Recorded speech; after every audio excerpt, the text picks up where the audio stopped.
And I would like to discuss it because when we talk about policies, the first actor which jumps to mind is the government. Yes, so governments can play a very large role. They're actually a major stakeholder in introducing laws and fiscal policies. True, we agree with that. However, there is currently a lack of understanding of how the central banks can work with government and the private sector to create a new market. Welcome to the Smart Cities Council podcast and its special series with our global thought leaders. Smart Cities Council's Global Thought Leadership Team is an exclusive group of subject matter experts driving policy and standards, setting industry trends, conducting research, and building and sharing knowledge to advance our mission. My name is Fanny Meles. I am the Global Thought Leader for Youth Engagement at the Smart Cities Council, and today I welcome Delton Chen to the podcast, who is the Global Thought Leader for Climate Mitigation. Dr. Delton Chen is a thought leader in climate mitigation policy, including the use of digital tokens in pricing carbon. Delton developed the global carbon reward policy and the notion of carbon quantitative easing by central banks for managing climate-related systemic risks. The global carbon reward is designed to fill the funding gap for meeting the Paris Climate Agreement and to help protect and regenerate communities and ecosystems. Delton believes that a new market theory and policy are urgently needed to resolve the climate crisis. Delton is a qualified civil engineer and he holds a PhD in engineering from the University of Queensland, Australia. Delton did his doctoral research on the hydrology of coral Cay in the Great Barrier Reef, and he has about 25 years of combined experience in groundwater management, environmental impact assessment, geothermal energy, and climate mitigation. Delton presented the Global Carbon Reward at side events at COP28 Dubai and at other major conferences in London and California in 2022 and 2023. He also presented at the Bank of England in 2023. Delton was interviewed by the Wall Street Journal, and he is publishing the new policy and economic theory on carbon pricing this year, and his nonprofit organization is looking for new praetorships to demonstrate the policy. Delton, welcome to the podcast, and let's start with an easy question. What does climate mitigation mean to smart cities? Hi, Fanny. Well, first of all, thanks for inviting me on to the Smart Cities Council. And climate mitigation, what does it mean to cities in general? Well, it means a lot to cities because that's where most people live these days through the trend from shifting from the countryside to the cities. I think globally, maybe half the people live in cities now.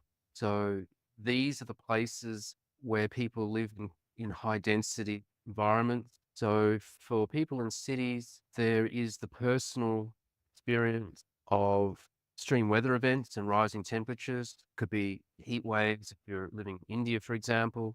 Could be droughts, could be floods, hurricanes, depending where you live. So there's that immediate physical impact. And it's also a cultural and social and economic impact because people in cities are a bit disconnected from the environment. People in the cities generally don't grow their own food, for example.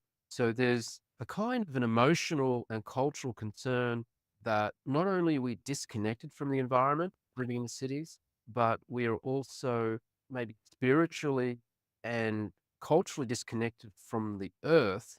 And so we want to know how can we participate in becoming more sustainable, not just for our own cities, but for the planet as a whole. So these are questions that people need to think about and translate that into local action, but in a global framework. So, in short, I would say cities are the places where solutions might emerge, but they're going to have a global framing and not just a local framing. How does this answer differ for smart cities? Smart cities could mean many things to different people. For me, a smart city is a city that prioritizes decarbonization and low carbon energy systems and figuring out how to implement that in a way that is compassionate to people and their lifestyles because people have to get to work. They need reliable transport.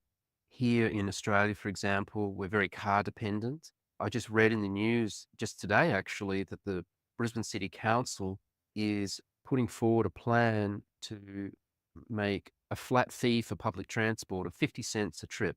Now, I think that's statewide, actually. So that's a good example of a smart city program. It's smart because it looks at the problem of public transport beyond simply the cost. So if we can socialize the cost for public transport in this example, it might encourage more people to travel on public transport and not use their cars so much to avoid the air pollution and the greenhouse gases.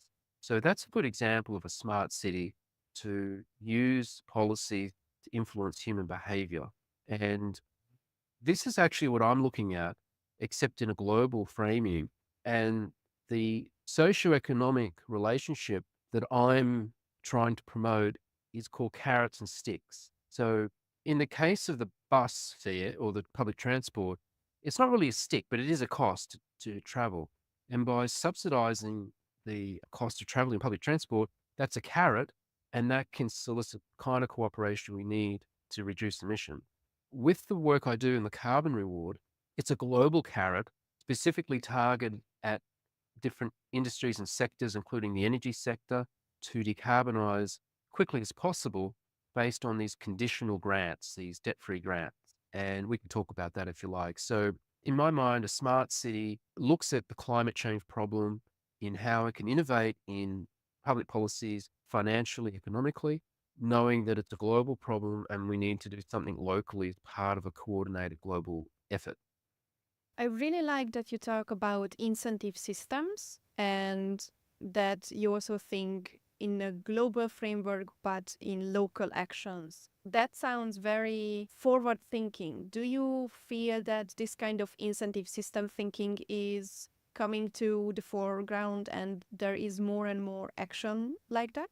Incentive schemes have been around a long time. So economists have been looking at carbon taxes primarily for decades, maybe since the early 80s. And the problem with carbon taxes is that they don't solicit or invite enough cooperation because there are too many special interest groups that don't want to decarbonize and too many people who are afraid of the rising private cost. So whilst we do need taxes, which are sticks, and other similar sticks like cap and trade or regulations and laws, they're all necessary, but they're not moving fast enough to address this global climate crisis, which is going to be a lot worse than most people realize, unfortunately. The idea of carrots and sticks, where you introduce positive incentives, carrot, that's not new either.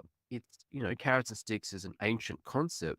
However, in economics, there is no formal explanation for how carrots can be fully utilized to manage such a complex problem as global warming in terms of the systemic risk and not just the damages and costs. So that's a very deep and somewhat complex conversation about economic theory. So we might skip that for the introduction, but I'll just say one thing. The carbon reward as a carrot, it's really quite different to what economists are familiar with. So they have done a lot in subsidies, which is a carrot. The Inflation Reduction Act in the United States is a great example. And actually, lots of governments have subsidies of some kind. It might be subsidies for solar on your rooftop, that type of thing. But those subsidies have limitations because they're dependent on fiscal budgets of government and the generosity of the government when they're also concerned about their entire national budget, and they're subject to the ideologies of politicians. Some politicians, usually conservatives, don't like to sponsor things for the environment. And so you get this politicization of carbon pricing and all that. So the carbon reward is different by funding it with a monetary policy that does not simply turn on the money spigot, creating lots of free money. It's much more sophisticated. It actually encourages the private sector to pay for most of the mitigation through investing. So that's a nuance that we could discuss if we have time. And I would like to discuss it because when we talk about policies, the first actor which jumps to mind is the government. And what you are talking about, if I understand it correctly, is government can do some stuff and they need to do some stuff, but you are not just talking about the government taking action. You are not just talking about the government creating these carrots and sticks. Do I understand it correctly? Yes, so governments can play a very large role. They're actually a major stakeholder in introducing laws and fiscal policies. True, we agree with that. However, there is currently a lack of understanding of how the central banks can work with government and the private sector to create a new market for mitigation based on a carbon currency tool. In this new market that I proposed, called a global carbon reward, we introduce a tradable financial asset called a carbon currency. It's not a carbon credit. It's not a carbon offset. Can't be used to offset. It's not a medium of exchange, so you can't use it to buy anything with it. It's purely a financial asset.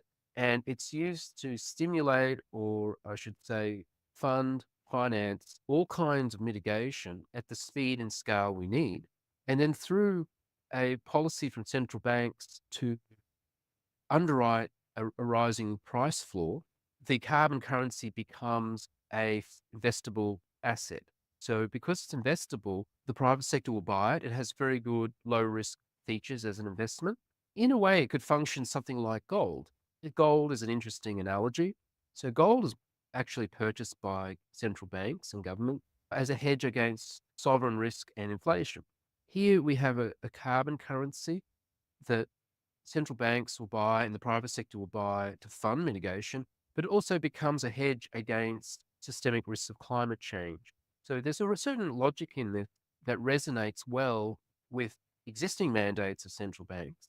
However, the theory that explains all the relationships is new. And I've written a paper on this, which I'm looking for people to help publish. It's a very long paper, but hopefully we can publish some smaller papers as well to communicate the theory and the policy. It comes through that you have thought about this for a long time.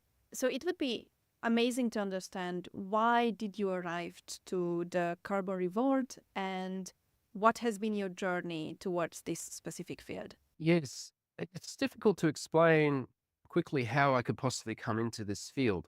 So I am an engineer by background, and so it is unusual in some respects to me to be working on economic policy. However, if you look at economics as a field, many of the great economists were physicists or engineers. You know, Pareto, for example, was an engineer. I came into this on a hunch that we needed a new economic instrument, and I was particularly interested in currency-like instruments. I didn't have the theory or model. So I began 10 years ago exploring this idea, and I became addicted to the problem. I wanted to find out why economists didn't consider this. It just seemed to be pragmatic as a policy. And now I can say, after all this time, after 10 years, I think I've nailed the theory, or most of the theory in this new paper. Explains the concepts, the rationale, and the policy. So it's 70 pages. It's available upon request. If you go to Global Carbon Reward, you'll be able to find it as the 2024 Climate Shift Initiative. We're looking for groups and people to read it and have roundtable discussions and then help us find strategic partners to go to the next step, which is to demonstrate the policy. So, to cut a long story short, I came into this work because I like solving difficult problems. And I think that the approach I've adopted, whilst it is heterodox, it's unusual, it does have a framing which I would describe as a positive argument, meaning that philosophically, it's based on scientific thinking and approaches, as opposed to being purely an ideological or normative argument. So there are a lot of normative beliefs in climate change policy and politics today, meaning that most people believe that the cause of the climate crisis is, in fact, the politicians and governments and greedy corporate. It is natural to blame politicians for most things because we don't necessarily like our politicians.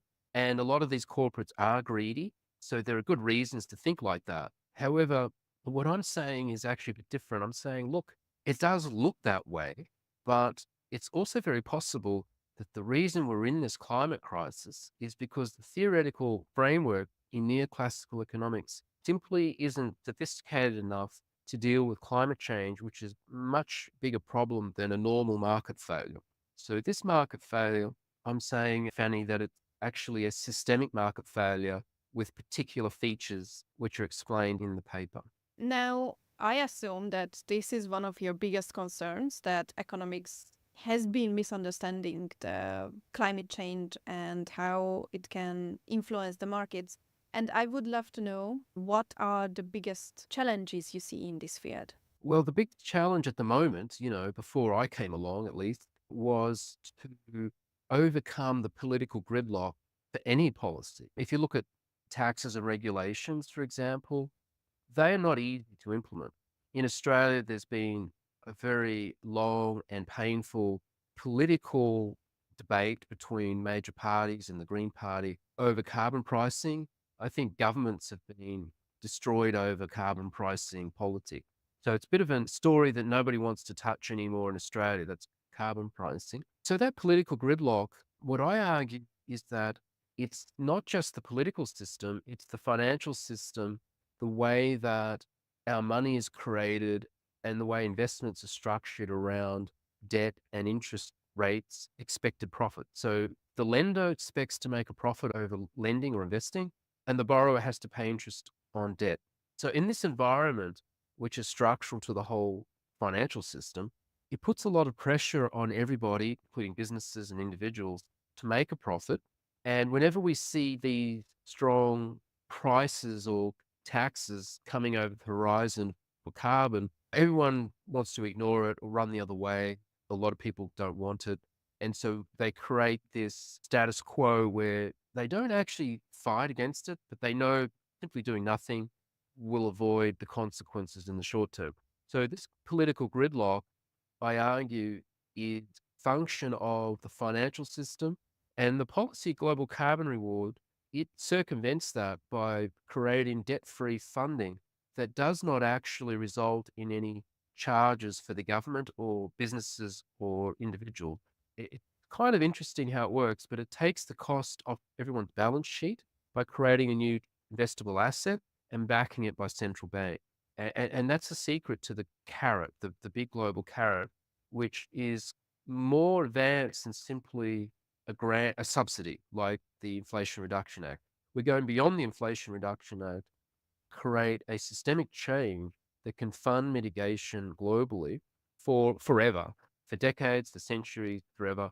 Keep in mind that we are going to need trillions and trillions of dollars every year. We're looking at a bill of at least 3, 4 trillion, or 5 or 6 trillion for conventional mitigation per year, additional, and another trillion a year at least for carbon removal. That's atmospheric carbon removal and storage. Some people estimate the cost or the missing finance of around maybe 4 to 7 trillion or even 9 trillion a year.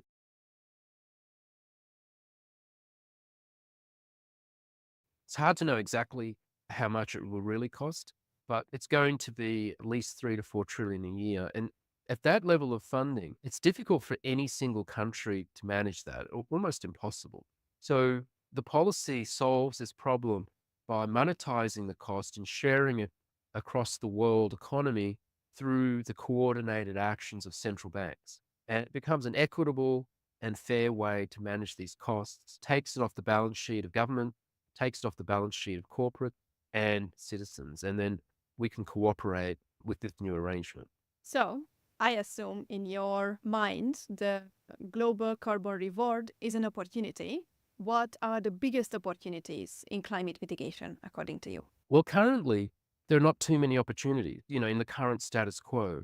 You might think that there's a lot of opportunities in the energy sector. There are opportunities, of course. Solar is cheaper, wind is cheaper.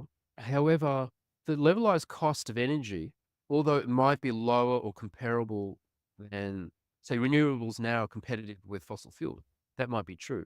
However, it's not the levelized cost of energy necessarily that determines the opportunity. It's actually the profitability, which is a function of revenue. So you have to look beyond the levelized cost of energy and look at the whole package for investors and projects before they will take the risk of expanding energy across the national grid and so on. So the idea is that with the carbon reward, there'll be many more opportunities and the reward will be available for those industries and sectors that are critical and strategically important for mitigation globally. So currently, I would say that there's a lot of interest in decarbonisation. There's a lot of pent-up demand and a lot of young people, professionals who want to be involved in this transformation of the economy. But the whole transition experience is kind of caught in quicksand, metaphorically. We're kind of stuck and we're not going exponential like we could. And I hope that the carbon reward changed that. It could metaphorically pull us out of the quicksand so that we can really go for rapid decarbonisation, and it would create enormous number of jobs, green jobs, new opportunities for businesses, new technologies. It would be fun, it would be exciting, and we're going to need it.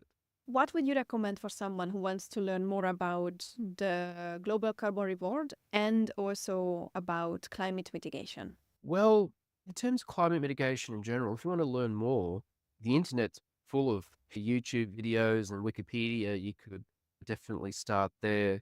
It's a long topic. It's a deep topic, climate change, economics, and mitigation. So it will take you some time to understand the issues. There's a lot of technical jargon as well. Assuming you have a basic understanding of climate change, bit of economics, and that type of topic, if you're naturally interested in it, I'd recommend you go to our website, globalcarbonreward.org, and you'll find a yellow icon on the right side of the website. That'll take you to our latest policy paper. You can read the intro and the abstract and read the website. There's a lot there. The website actually is designed for experts in the field.